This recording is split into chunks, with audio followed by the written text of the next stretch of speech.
பழக்கடைகளில் திடீரென ஆய்வு மேற்கொண்ட உணவு பாதுகாப்புத்துறை அதிகாரிகள்.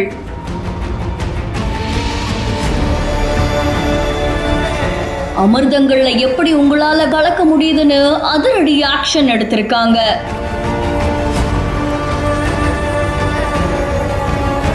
விழுப்புரம் மாவட்டம் திண்டிவனத்துல மாம்பழம் மற்றும் பழங்கள்ல கெமிக்கலை பயன்படுத்தி ஸ்ப்ரே மூலமா பழுக்க வைக்கிறதா ரகசிய தகவல் ஒண்ணு வந்திருக்காமா. மாவட்ட நியமன அலுவலரான டாக்டர் ராமகிருஷ்ணன் உணவு பாதுகாப்புத்துறை அதிகாரிகள் சோதனையில ஈடுபட்டு வராங்க. திண்டிவனம் நேரு வீதியில சுமார் 3க்கும் மேற்பட்ட கடைகள்ல சோதனை செஞ்சதுல பல கெமிக்கல்களை கண்டுபிடிச்சிருக்காங்க. இதை தொடர்ந்து 4.5 டன் மாம்பழத்தை பறிமுதல் செஞ்சு அதை ஃபெனாயில் மூலியமா அழிச்சிருக்காங்க அப்படின்னு தெரிவிக்கப்பட்டிருக்கு. இந்த காட்சிகள் சமூக வலைத்தளங்கள்ல வைரலா பரவிட்டு இருக்கு. இந்த செய்தி தொடர்பான உங்களுடைய கருத்துக்களை கமெண்ட்ல சொல்லுங்க. மேலும் செய்திகளுக்கு பிஹைண்ட் ஃபாலோ பண்ணிக்கோங்க.